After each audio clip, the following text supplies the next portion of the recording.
আসলে নামাজ ছেড়ে দিলে, সালাত ছেড়ে দিলে কাফের হয়ে যায়, এটা আমার কথা নয়, পৃথিবীর কোনো আলেমের কথা নয়। এটা স্বয়ং রাসূল কারীম সাল্লাল্লাহু আলাইহি ওয়াসাল্লাম তিনি বলেছেন, এবং এটা খুব সহিহ হাদিস। ইভেন নামাজ তরক করলে স্ত্রী পর্যন্ত তালাক হয়ে যায়, এই মর্মে আমার কাছে একটা কিতাবও আছে, আপনারা যদি কেউ নিতে চান সেটাও দেওয়া যাবে।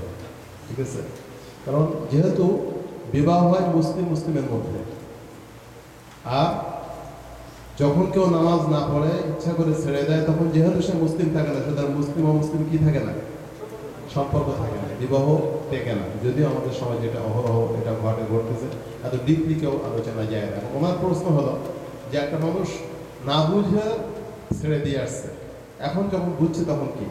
এটা কোরআনে কারীম আমাদের সকলের জন্য আল্লাহ রাব্বুল আলামিন সহজ করেছেন।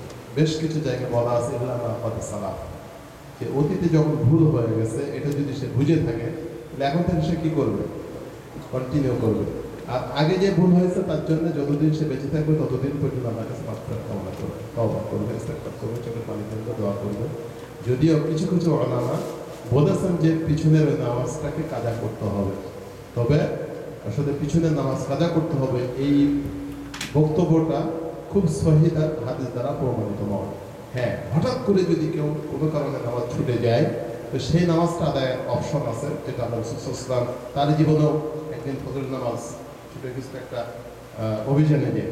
আল্লাহ রাসূল সাল্লাল্লাহু আলাইহি ওয়াসাল্লাম তাৎক্ষণিক খুব শর্ট টাইমে, মানে খুব নিকট টাইমে যদি নামাজ ছুটে যায় সেটা আদায়ের অপশন আছে। কিন্তু যদি বহু অতীতে অনেক নামাজ ছুটে যায়, সেটার জন্য তওবা ইস্তেগফার আমৃত করবে, আর নতুন করে নামাজ তরক হবে না এই ব্যাপারে সে সতর্ক থাকবে।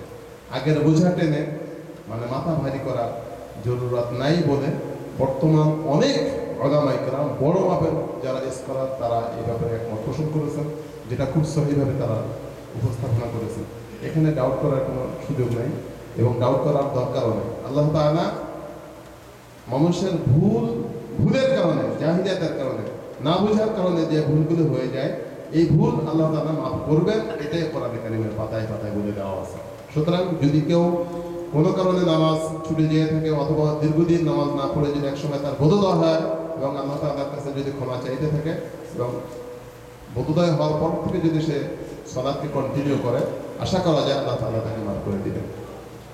ঠিক আছে, মনে হয় ক্লিয়ার হয়েছে যে আল্লাহ তাআলা আমাদের সকলকেই কোরআন বোঝা এবং বিশেষ করে যত কষ্টই থাকি, যত লং টাইম ডিউটি করি, যেন যে কোনো অবস্থাতে আমরা নামাজ পড়ার মতো সুন্দর পরিবেশ তৈরি করে দিতে পারি। যদি কোনো কারণে নামাজের কোনো অক্তের আগে পরে সুন্নাত আছে, কোনো অক্তে আগে পরে সুন্নাত আছে না?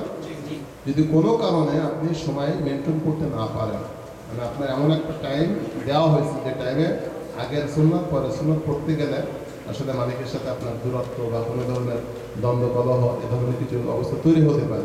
এরকম যদি অবস্থা হয়, অথবা চাকরি ছুটে যেতে পারে, তাহলে আগের সুন্নাত ছেড়ে দেন, পরের সুন্নাত ছেড়ে দেন। বর্তমানে ফরজ যেটাকে আপনাকে পড়তে হবে, এই ব্যাপারে পৃথিবীর কোনো আলেম আজকে পর্যন্ত সহজ করতে পারে নাই। ফরজ আপনাকে পড়তেই হবে যতক্ষণ শ্বাস প্রশ্বাস চালু আছে। লাগলে আগেরটা ছেড়ে দেন, পরেরটা ছেড়ে দেন, সুন্নাত যেটা। ঠিক আছে, তবে নামাজ পড়তে হবে এবং টাইমিং এর সাথে। অক্ত শুরু হয় একটা টাইমে, দীর্ঘ একটা টাইম পর্যন্ত ওই অক্তটা থাকে। এই টাইমের ভিতরে আপনাকে ওই অক্ত নামাজ আদায় করতে হবে। কোনো কারণে যদি নিকট অতীতে যদি নামাজ ছুটে যায়, সেটার কাজার ব্যাপারে কথা আসছে, হাদিস আসছে।